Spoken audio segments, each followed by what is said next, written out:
les Rosh Chodesh Tevet. On est dans la période de Hanouka, donc entre le mois de Kislev qui symbolise la lumière et le mois de Tevet qui, dans beaucoup de ces dates, symbolise l'obscurité. Alors, le mois de Kislev, on connaît, c'est la lumière de Hanouka. Le mois de Tevet, on sait aussi que ça symbolise l'obscurité. La Gemara nous dit que le jour du 8 Tevet, la Torah a été traduite en grec. Et le monde a été saisi d'une obscurité. Le fait de traduire la Torah en grec, ça obscurcit le monde. Et c'est quelque chose qui en soi est étonnant, parce qu'en réalité, on a l'impression que la Torah, plus elle sera traduite, plus elle sera sue. Au contraire, c'est censé apporter un rayonnement au monde et il y a plus de connaisseurs de Torah. Mais ce n'est pas du tout le cas. On nous dit que le fait de traduire la Torah en grec, ça va obscurcir le monde. Alors, premièrement, pourquoi ça obscurcit le monde alors que c'est au contraire, ça divulgue la Torah, ça la répand a priori davantage. Mais en plus, comment faire ce lien, le Rosh Chodesh Tevet qui est en plein milieu de Hanouka, qui finalement est annonciateur, porteur d'un mois dans lequel il y a beaucoup de dates d'obscurité. Donc le Rosh Chodesh de la lumière est quelque part un Rosh Chodesh qui est la tête d'un mois. Le mois est contenu quelque part dans sa tête. Donc finalement, il y a quelque chose du Rosh Chodesh Tevet qui est en plein milieu de Hanouka, vers la fin de Hanouka, et qui va nous permettre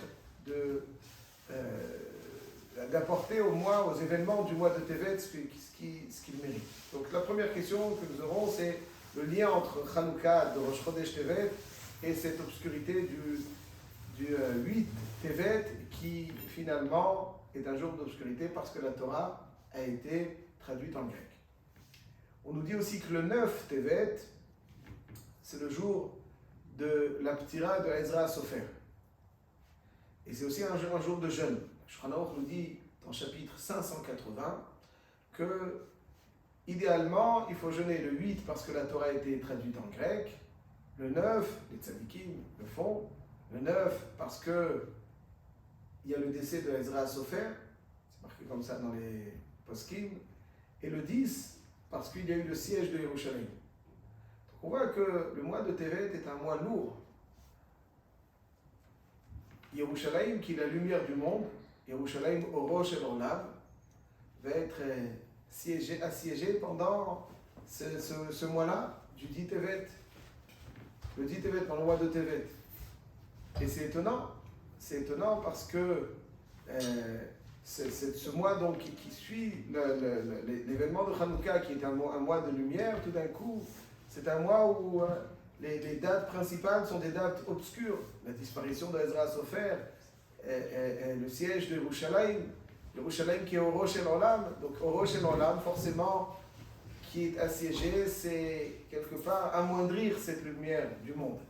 Donc le mois de lumière, le Rosh Chodesh qui est en pleine lumière, annonce le début d'un mois qui va être parsemé d'événements symbolisant l'obscurité. C'est quelque chose sur lequel il faut penser. Et surtout, ce sur quoi on va essayer de se pencher, c'est de comprendre comment tout cela nous invite à nous, dans notre quotidien, à comprendre un petit peu, à vivre ces événements qui se côtoient et aussi éloignés a priori dans leur contenu l'un de l'autre.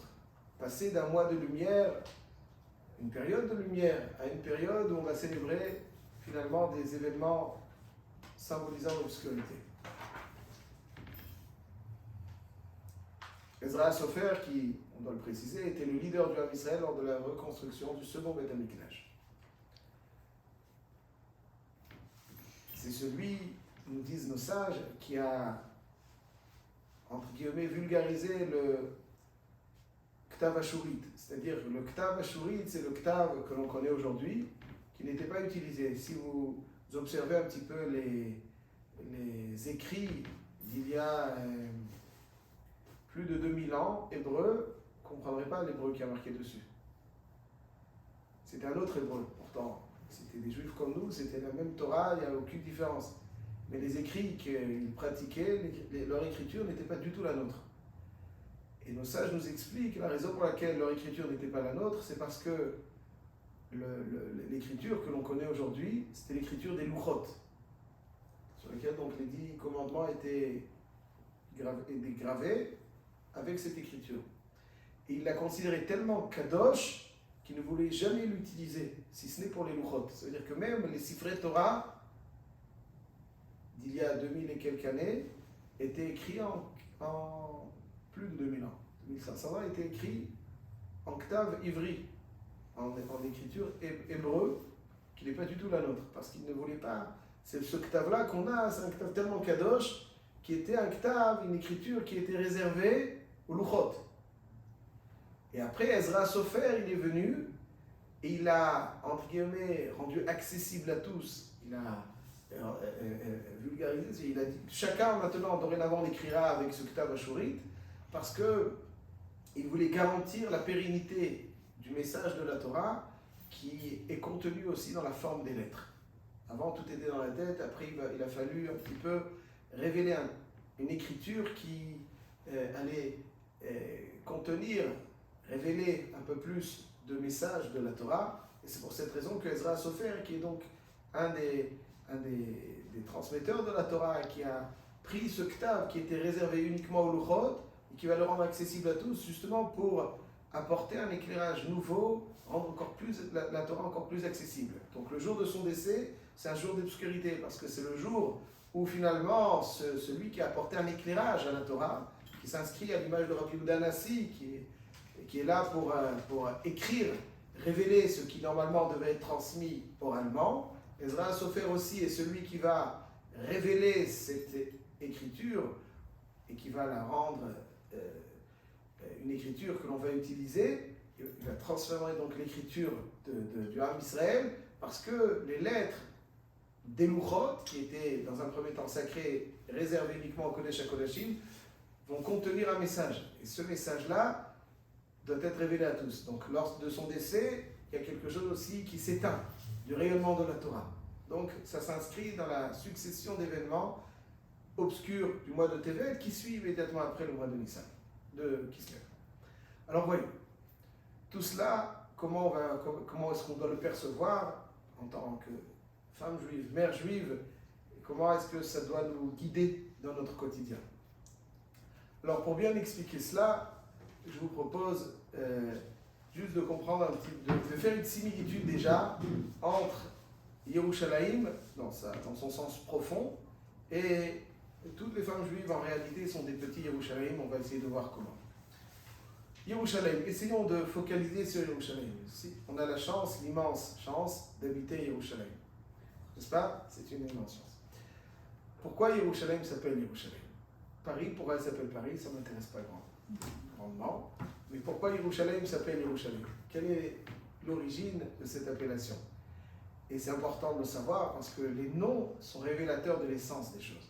En la Shana Kodesh, à chaque fois qu'on veut mieux saisir quelque chose, on saisit donc sa définition, son adjectif, et c'est ça donc finalement qui nous permet de mieux saisir la chose. En comprenant le sens de ce nom, de cette appellation Yerushalayim, on comprendra mieux ce que Yerushalayim nous offre. Qu'est-ce que finalement ce nom indique? Le Midrash nous dit qu'en réalité, ce nom a pour origine deux géants de notre histoire. Chronologiquement dans le désordre, mais dans l'ordre de l'appellation, c'est Avraham Avinu. Avraham Avinu qui après la Kedat Yitzhak, le texte nous dit Vaikra Avraham Shem Hamakom Hahu Hashem Yir'eh. Comment est-ce qu'Avraham Avinu va appeler Hara Moriah? Hara Moriah c'est quoi? C'est Arabaït, n'est-ce pas? Hara Moriah, c'est Arabaït. Où était la Kedat Yitzhak? C'est le mont du temple sur lequel donc le Beth Amikdash a été construit. Comment est-ce qu'il a appelé cet endroit qui est le cœur de Yerushalayim, le cœur du monde, le cœur de Yerushalayim? Il a appelé Hashem Yir'eh. Vaikra Avraham Shem Hamakom Hahu Hashem Yir'eh. Première appellation. On va voir donc un lieu dans lequel on sentira cette bienveillance divine. Yir'eh, Hashem observera. Un lieu dans lequel on sentira cette bienveillance divine. On y revient tout de suite. Un autre géant de notre histoire va donner un autre nom à notre ville. C'est Shem, le fils de Noach. Hachem, le fils de Noach, va appeler notre cité Shalem. Il est marqué où Malki Tzedek, Hachem, le fils de Noach, s'appelle Malki Tzedek, Melech Shalem. Il faut qu'il appelle Shalem. On a donc d'une part Avraham Avinu qu'il appelle Yir'eh, d'autre part Malki Tzedek qu'il appelle Shalem. Et lorsqu'Hachem devait donner un nom, il ne voulait pas faire un choix. Et il décide de rallier ces deux appellations, en faire un seul nom, ce qui donne Yir'eh Veshalem. Yirou, Shalem, c'est Yir'eh Veshalem. Donc le nom qu'a donné Avraham Avinu est le nom qu'a donné Malki Tzedek, fils de Noach. Yir'eh Veshalem. Alors le Yud à la fin, on y revient. Quel est le sens de cette double appellation qui a été unie? Avraham Avinu l'a appelé Yir'eh, Shem, le fils de Noach, l'a appelé Shalem. Quel est le sens de cette double appellation? Pourquoi Avraham Avinu? Alors le Meshech Chochma, Rabbi Simcha Midvinsky, l'auteur du Or Sameach, donne la signification suivante à cette double appellation qui a été finalement unie. Il dit comme ça. Avraham Avinu a injecté dans notre cité les forces pour faire face aux défis, aux maux dont souffrait sa génération, qui était la Avodah Zarah. On va voir que même si aujourd'hui on ne connaît pas trop la Avodah Zarah, mais le message de Yerushalayim est éternel. D'abord, voyons pourquoi Avraham l'a appelé Yireh. Quel était le mot dont souffrait la génération d'Avraham Avinu, Avodah Zarah? Quelle est l'idéologie véhiculée par ceux qui font Avodah Zarah? Il est important de la connaître pour savoir de quoi il faut se méfier. Leur idéologie était que Hachem est immense. L'homme, infiniment petit par rapport à Hachem. Selon leur idéologie, Hachem ne saurait porter un intérêt quelconque à l'homme. L'homme, il est trop insignifiant pour l'immensité d'Hachem. Pourquoi Hachem s'intéresserait à ce qu'un homme fait, à ce qu'un homme dit, à ce qu'un homme pense? Ça n'intéresserait à Hachem, ça. Selon leur idéologie, parce qu'Hachem est si grand, l'homme est si peu attrayant, Hachem va nommer un intermédiaire qui va, quelque part, lui-même, de façon autonome, gérer l'humanité. Hachem se désintéresse parce que bon, c'est pas intéressant. Et finalement, il va nommer un intermédiaire qui lui va prendre le relais quelque part et s'occuper. Donc Avodah Zarah consiste à dire vouer une adoration, servir, vouer une adoration à quelque chose qui est étranger à Hachem. Pour eux, servir Hachem, c'est de l'arrogance. Pour eux, servir Hachem, c'est de l'arrogance parce que ça voudrait dire que Hachem, quelque part, c'est le réduire. Quelque part, Hachem a quelque chose en commun avec nous qui nous rendrait attrayants à ses yeux. Mais si Hachem est si grand, l'homme est si petit, il n'y a aucun trait d'union. Donc, en quoi Hachem pourrait s'intéresser? Donc, pour eux, au contraire, faire la Avodah Zarah, c'est agir correctement parce que c'est servir donc cet intermédiaire qu'il y a entre Hachem et l'humanité. Ça, c'est l'idéologie de la Avodah Zarah. Le chidouche d'Avraham Avinu, dans lequel nous nous inscrivons, c'est-à-dire l'idéologie d'Avraham Avinu, c'était que, comme selon les termes de Reb Tzadok HaKohen Milouvlin, qui dit que de la même façon qu'un homme doit croire à Hachem, il a le devoir de croire en lui. C'est-à-dire qu'il doit croire en son importance aux yeux d'Hachem. L'idéologie d'Avraham Avinu, c'est pas de décrire l'immensité du Créateur. Ça, tout le monde l'admettait, l'immensité du Créateur. Avraham Avinu, son chidouche, c'est rendre présent dans la conscience de l'humanité l'attrayance du juif aux yeux d'Hachem. Un juif est attrayant. Akadosh Baruch Hu l'observe, est à l'affût de chacune de ses paroles, chacune de ses actions. Et il est au centre. Pas simplement, c'est un des Hachem, il a des milliards de malachim. L'homme est au centre de ses intérêts. Ça, c'est le chidouche d'Abraham Avinu. C'est-à-dire, pas simplement l'homme est intéressant, mais il est au centre. Donc, ce qui démarque l'idéologie d'Abraham Avinu par rapport à celle de ceux qui se font Avodah Zarah, c'est que ceux qui font Avodah Zarah, ils disent Hachem est grand, l'homme est petit. Abraham Avinu, il est venu dire Hachem est grand, l'homme aussi est grand. Qu'il accorde, évidemment, c'est un homme grand, c'est-à-dire un homme attrayant. C'est-à-dire que des fois, dans notre quotidien, on a l'impression, bon, si on fait cette fila, ça change vraiment les choses. Si on fait ce teilim, ça va changer vraiment? Bah, ça ne va pas changer. Mais en réalité, la base de la conscience juive, c'est de savoir à quel point chacune de nos pensées, chacune de nos paroles, chacune de nos actions a un impact inestimable. Inestimable. Penser que ce qu'on fait n'a pas trop d'impact, d'attrait, c'est quelque part sombrer dans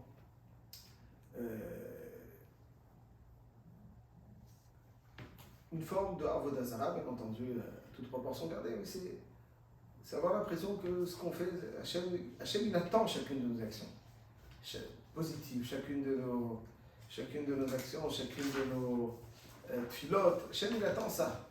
Ça, c'est le chidouche d'Abraham Avinu. C'est pour ça qu'Abraham Avinu a injecté dans notre ville Hachem Yir'eh, un lieu, une ville dans laquelle on se sent observé.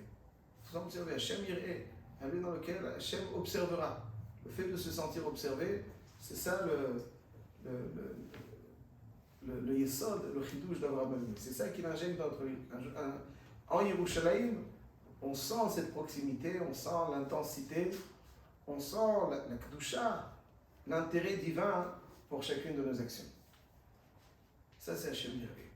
Donc Abraham Avinu, à travers l'appellation qu'il a donnée, révèle les forces qu'il a injectées, qui sont Hachem Yir'eh.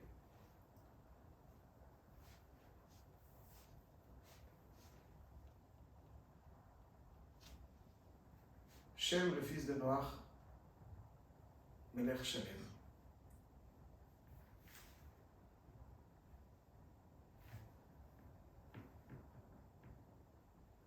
Lui vivait une époque de la génération donc, du déluge qui a sombré parce que Mal'a Aretz Hamas, qu'il avait beaucoup de violence.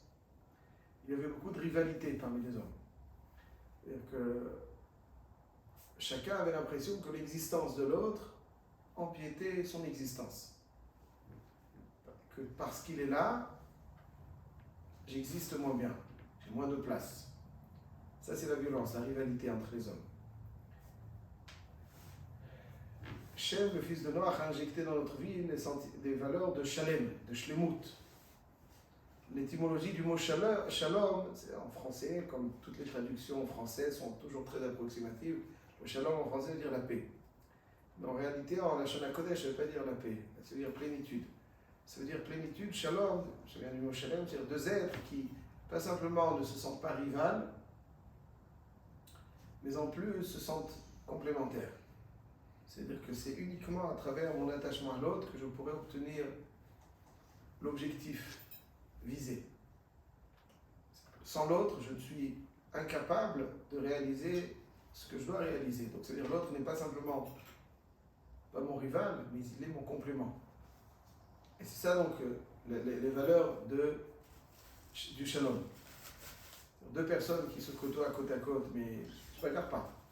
On ne peut pas dire qu'ils sont des shalom, parce que c'est pas ça le shalom. Le shalom, c'est pas un non-combat. Pourtant, en français, peut-être ils sont en paix, ils ne sont pas en guerre. Le shalom, c'est la complémentarité. Donc, parce qu'il vivait dans cette période de Hamas, il a injecté donc, dans notre ville des valeurs qui vont corriger, l'erreur de Hamas. Donc, le défaut de ce Hamas qui est donc le contraire du shalom. Ceci étant, quand Akadosh Baruch Hu va appeler Yerushalayim ainsi, il révèle ces deux forces présentes, Ir et Shalem. C'est-à-dire que c'est l'endroit le plus idéal pour perfectionner pour perfectionner. Merci beaucoup. Donc c'est l'endroit idéal, merci beaucoup, pour perfectionner les valeurs Ben Adam la Chavero et Ben Adam la Makom. Ben Adam la Chavero, donc les relations horizontales, et Ben Adam la Makom, c'est les relations verticales. Yir'e, c'est la relation entre l'homme et Hachem, et Shalem, c'est la relation Ben Adam la Chavero. C'est comme ça qu'un juif est constitué, c'est ce que Yerushalayim lui apporte. Tout au long du Tanakh, Yerushalayim est appelé une maman et ses habitants, ses enfants. Quand Yerushalayim est déserte, par exemple, on dit d'elle Roni Akara Lo Yalada, c'est-à-dire qu'elle est stérile. Et quand on revient, on s'appelle Banim, qui Rabim Bnei Shomema. Dans un passage très célèbre de Yeshaya, tout au long du Tanakh, Yerushalayim est appelée celle qui va engendrer ses habitants. Je ne sais pas si une ville en Chutz Laaretz engendre qui que ce soit, c'est une ville, il y a des résidents. C'est un lieu géographique qui a ou pas des résidents. Mais en la Shana Kodesh, Yerushalayim est une maman qui engendre. Les résidents de Yerushalayim sont des banim, qui rabim bnei shomema, bnei beoula, Amar Hashem. C'est Saviv Einaich Uri Kulam Nikbetsu Vaolach. Banaich Merachok Yavou. Une multitude de versets qui décrivent les raisons. Pourquoi? Parce que être à Yerushalayim, c'est pas simplement résider en Yerushalayim, c'est être généré par Yerushalayim. Un enfant, c'est celui qui est généré. Alors, être à Yerushalayim, c'est pas simplement être dans le contexte idéal de Yerushalayim, c'est être généré par Yerushalayim. C'est pour ça qu'on s'appelle les enfants d'Yerushalayim. Yerushalayim doit nous générer en deux sens. Donc, il nous donner un plus, générer donc ce plus, qui lui est attribué en tant que mère qui a généré cette réalité, Ben Adam Lamakom et Ben Adam Lachadam. Pourquoi il s'appelle Yerushalayim? Ça petite précision. A priori, Yerushalayim, Yir'e Veshalem.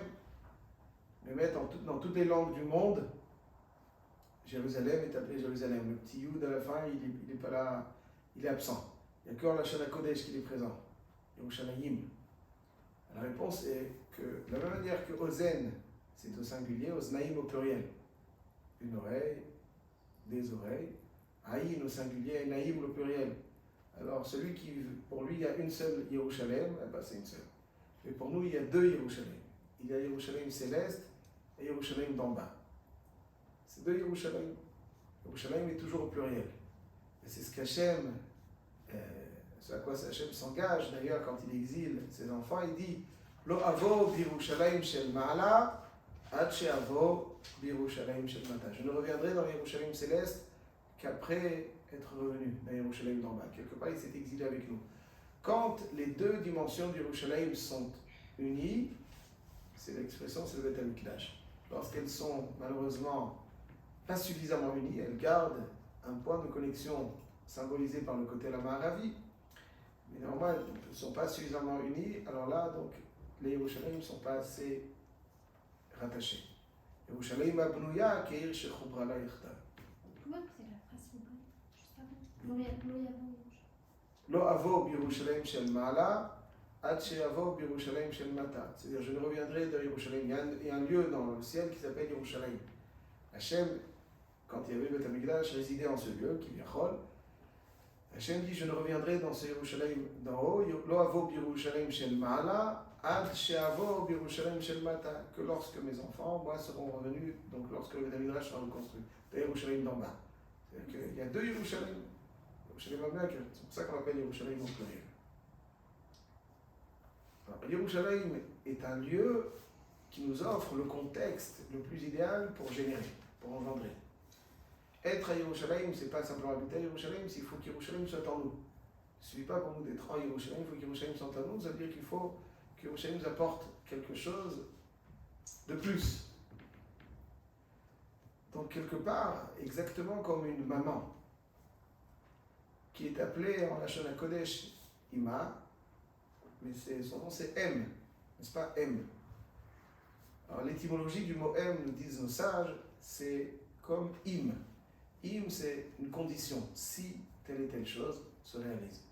Donc la mère, c'est celle qui offre le conditionnement à sa famille pour qu'il puisse éclore. C'est elle qui crée le contexte. Exactement comme Yerushalayim, c'est le lieu qui crée un contexte. Une mère, c'est elle qui doit créer le contexte.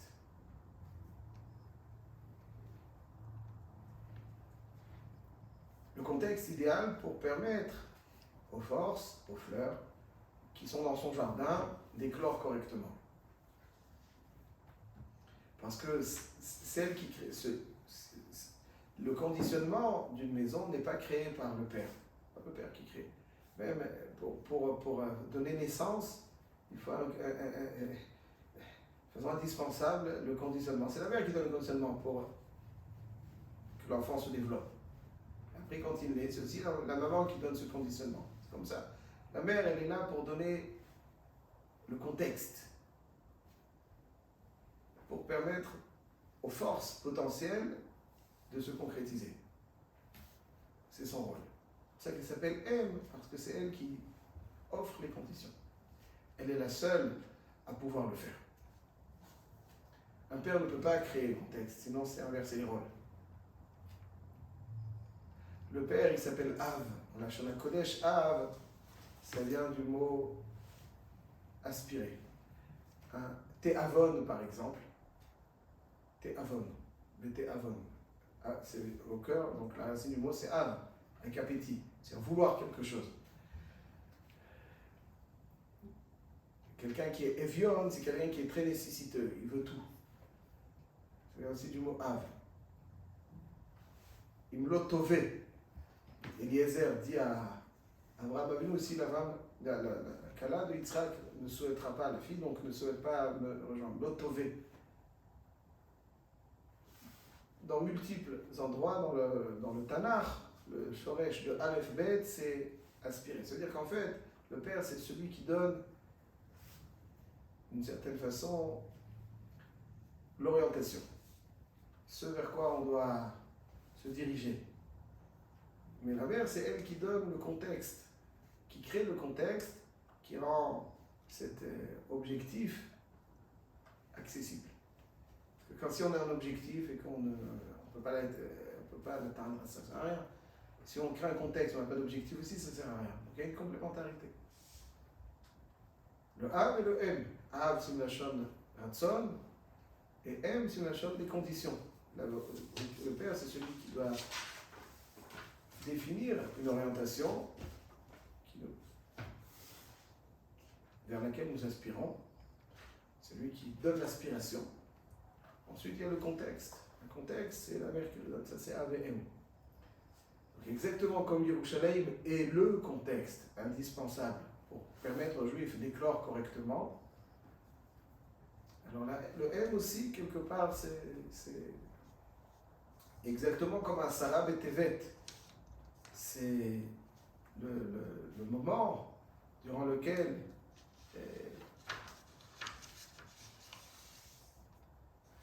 il y a eu le début du siège de Yerushalayim.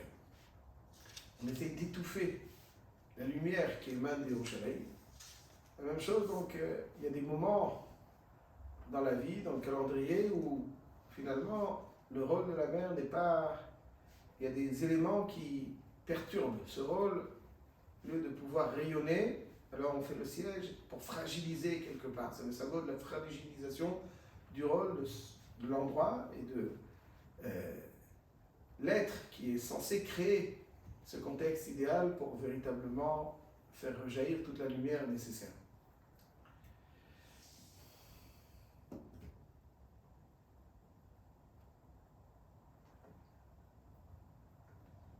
Shlomo Amelech dit dans Mishlei, Shema Midi Musa Avicha ve'al titosh Torat Imecha.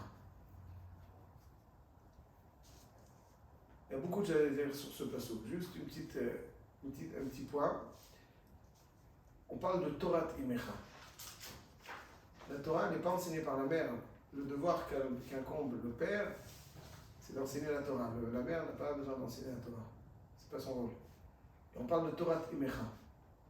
Parce que forcément, il n'est pas question de Torah intellectuelle.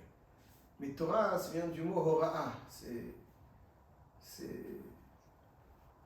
donner envie de rejoindre quelque chose. Le père est là à signaler, mais la mère, c'est elle qui concrètement va bâtir, va créer cette envie chez l'enfant pour le conditionnement, pour qu'il atteigne cet objectif. Elle va créer une envie. L'objectif d'un maître et d'un parent n'est pas d'inculquer un savoir. L'objectif, c'est de faire aimer ce en quoi on croit. Si quelqu'un, uniquement, un maître s'est contenté d'inculquer un savoir, mais il n'a pas fait aimer la matière qu'il était censé enseigner, il a échoué. L'objectif, c'est de faire aimer. Ça, c'est Torah Imecha. Torah Imecha.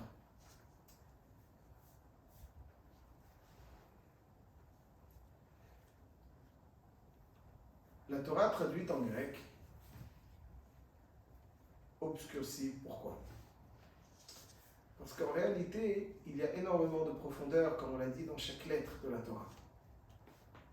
À chaque fois que je rentrais de la yeshiva à la maison, et des fois il y avait des livres en français qui traduisaient les Haggadot du Talmud. Je me rappelle, c'est quelque chose qui m'attristait profondément. Il y a la Gemara. Il y a des livres qui ont traduit les histoires, entre guillemets, de la Gemara. Ou des livres qui ont traduit le Nefesh HaChaim, ou plein de... Alors j'avais étudié ces Gemarot et tout d'un coup je les lis en français. J'avais de la peine pour ceux qui les lisent en français. C'est sec. Ça veut dire que la traduction est très très très superficielle. Elle n'offre qu'une facette très première, de la richesse d'un texte. Les mots, la tournure de la phrase, les adjectifs choisis, tout est plein de sens. Une profondeur immense. Le traduire, c'est finalement le réduire. On a l'impression des fois qu'en traduisant, on enrichit un texte. On le rend plus accessible. Ça, c'est vrai, un des textes de Chol. Parce qu'un texte de Chol ne contient que cette couche première, en général. Un bon traducteur saura donner des tournures qui reflètent un petit peu le contenu du texte. Mais ça, c'est dans les livres de Chol. Dans la Shana Kodesh, il y a tellement de profondeur. Même les traductions françaises sont toujours approximatives. Mais il n'y a que ça. Même la vie, en français, en la Shana Kodesh, on l'appelle Chaim. Est-ce que la vie exprime Chaim? Non. Parce que la vie, c'est au singulier, Chaim, c'est au pluriel. Déjà, même la vie, on ne la comprend pas en français. Le mot Chaim, alors vous traduire Chaim, c'est beaucoup plus. Qu'est-ce que Chai signifie? Bon. La Torah, traduite en grec, c'est l'illusion de saisir. Et quand on a l'illusion qu'on saisit quelque chose, finalement on réduit ce qui est infiniment plus profond. Parce que finalement on néglige ce qui est plus profond. Quand on sait qu'on ne sait pas, c'est déjà quelque chose. Mais quand on a l'impression de savoir et qu'on ne sait pas, c'est pire. Parce que le fait d'être conscient de ne pas savoir, ça éveille une personne à aller creuser, à aller chercher, à aller approfondir. Mais quand la Torah nous est produite en grec, et que c'est une traduction un peu plus première, c'est bon, j'ai pigé. Mais t'as rien compris. En réalité, tu dis, Bereshit, c'est quoi Bereshit? Comment tu traduis? Bereshit, c'est juste ce mot-là. Et la maille. Ça, c'est l'illusion du Yetzer Hara. Le Yetzer Hara, c'est l'illusion. Et il nous donne l'illusion de mieux comprendre parce que c'est en grec. Donc en réalité, il nous cache tout ce qu'il y a de plus intérieur. Le mois de Tevet, Ezra Sofer, le Shulchan Aruch, chapitre 580, quand il nous décrit le jour, donc on a dit que certains vont jeûner, il y a marqué L'Onoda Meira. Le Khatam Soleil, tu sais quoi? On ne sait pas. On a dit. Il y a Ezra Sofer qui est décédé. C'est quoi? On ne sait pas ce qui s'est passé le 9. Il dit l'Onoda, c'est les gens, on dit Ezra Sofer il est décédé, ok, mais on a la Torah. En quoi Ezra Sofer nous manque? Pourquoi il faut jeûner ce jour-là? C'est pour ça qu'il y a marqué l'Onoda. Alors qu'on sait, l'Onoda, il faut jeûner parce qu'on n'est plus conscient de ce qu'on a perdu. Parce qu'on a l'impression que Ezra Sofer nous a livré, comme on a dit tout à l'heure, les lettres de la Torah. Voilà, c'est bon, on a des textes, on a des livres, Qu'est-ce qui nous manque? Mais, là c'est le grand mais, c'est que la Torah ne se transmet pas uniquement à travers des textes. La Torah elle se transmet surtout à travers des maîtres. Et on a l'impression qu'on peut se débrouiller dans la vie sans véritablement avoir de référence humaine, idéale. Alors de maîtres. Certains ils ont une question de cacheroute, ils appellent ce rave. Quand ils ont une question de hashkafa, ils appellent aussi ce rave. Ou bien quand ils veulent marier, une choupa, il y a un autre rave. Chacun on se débrouille. Mais le rave, si on peut aussi le joindre par WhatsApp et que la réponse, on la reçoit aussi par WhatsApp, c'est encore mieux, on n'a pas besoin de lui parler. Et bon, je le dis avec, même si je n'avais pas l'intention de le dire, j'avais beaucoup de tristesse. Il n'y a rien de plus destructeur de la Torah que des réponses par WhatsApp. Si quelqu'un il est en Martinique, en Guadeloupe, si ce n'est qu'il s'adresse par WhatsApp, il ne saura pas. Voilà, saute. Vaut mieux par WhatsApp que rien. Quelqu'un qui est en Eretz Israël, quelqu'un qui est à Beit Vagan, quelqu'un qui est là où il est dans le monde. Tu poses une question à un rave par WhatsApp. Un rave, il faut qu'il connaisse la personne qui lui demande. Il faut qu'il entende la question, il faut qu'il sonde celui qui a la question. Il faut que la Torah se transmette oralement. Ce n'est pas des textes et des WhatsApp. C'est-à-dire celui qui peut écrire par WhatsApp, ça veut dire je commande une pizza par WhatsApp, alors je commande une halakha par WhatsApp. La Torah, ce n'est pas une pizza. La Torah, c'est une richesse qui doit se transmettre avec beaucoup de contenu. Et là-dessus, le 9 Tevet, on jeûne parce que Ezra Sofer, il a disparu. Bon, c'est vrai, c'est dommage, c'est triste, mais pourquoi on est triste? C'est pour ça qu'il dit le Shulchan Aruch, on faut jeûner parce qu'on ne sait pas ce qu'on a perdu. Des fois, quand des transmetteurs de Torah, Shem Yatzilim nous décèdent, des fois on dit bon, c'est pas bon, mais on a des textes. On peut se débrouiller tout seul, on sait lire, on sait étudier, on sait raisonner, ça va. Ça va, c'est dommage, mais on peut se débrouiller. C'est faux. Chaque gadol de Torah, c'est celui qui transmet. Donc exactement quand on a l'impression que traduire la Torah en grec, ça va, c'est pas dramatique, au contraire, ça la rend plus accessible. Le grec, c'est une belle langue. Mais ça réduit la Torah. La même chose, c'est-à-dire on ne sait pas, le mois de Tevet, c'est le mois où on remet en question finalement, on doit revoir ce qui a donné à la Torah une facette très première, très superficielle, qui occulte toute la profondeur qu'elle a. Le juif, il faut jeûner, parce que la Torah traduite en grec, c'est une catastrophe. Ça occulte toute sa profondeur. La Ptira de Ezra, il faut jeûner parce que les gens ne sont même plus conscients de qu'est-ce qu'on a perdu avec la disparition d'Ezra. Il faut jeûner parce qu'on a perdu conscience. L'onoda ma'irabo, dit le Shulchan Aruch. On n'est plus conscient de ce qui est arrivé. Comme ça explique le Khatam Sofer. Évidemment, il faut jeûner parce que tout cela, c'est exactement le même thème que le siège de Yerushalayim. Yerushalayim, c'est Orosh el Olam. Quand on fait le siège de Yerushalayim, on empêche cette lumière de se répandre. C'est exactement la traduction de la Torah en grec, c'est empêcher le rayonnement de la Torah de se répandre. Ne pas savoir à quel point un sage nous manque, c'est réduire la profondeur de la Torah. On a l'impression que c'est des détails techniques, comment, voilà, j'ai sur la plata, je peux mettre, j'ai mis une cuillère de lait dans une soupe bassari, enfin, c'est tout, le rave, il est bon, c'est bon, le reste, je peux me débrouiller. Nous, si on ne sait pas à quel point un rave n'est pas simplement un livreur de halachot, un rave, c'est une dmout. Ouais, je parle d'un dame gadol, pas c'est un rave. C'est une dmout duquel qui va métamorphoser un être. On a l'impression que, je dirais même les choses plus simplement, l'un des plus beaux cadeaux, je pense, qu'Hachem peut offrir à un homme dans sa vie, c'est de lui permettre de côtoyer des êtres, qui vont le métamorphoser.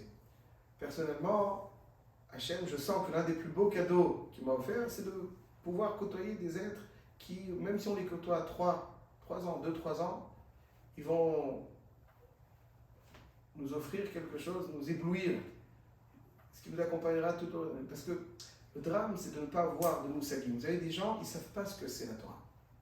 Parce qu'ils étudient la Torah par WhatsApp, par Internet, par un livre. Ils ne savent pas ce que c'est la Torah. Ils ne savent pas. Ils ne savent pas ce que c'est la Torah. Ils ne savent pas ce que c'est la Torah. Moi, je vous dis, ils ne savent pas ce que c'est la Torah. Rav Wolbe, il a appelé son livre Aléchour. Vous connaissez Aléchour de Rav Wolbe? Aléchour, c'est quoi Aléchour? traduction Alishour, c'est sur la muraille.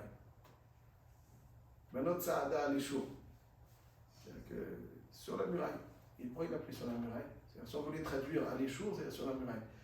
Parce qu'en réalité, lui, il dit que en venant de l'université de psychologie de Berlin, il est venu à Mir, à la yeshiva de Mir.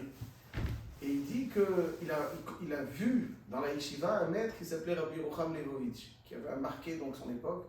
Et il dit, j'ai observé, mais je ne suis jamais vraiment rentré du haut de la muraille. J'ai pu observer ce qu'il y avait à l'intérieur. Mais je ne suis pas rentré dedans. Il y en a qui sont à l'extérieur, qui ne savent pas ce que c'est la Torah. Pourquoi ils savent pas ce que c'est la Torah?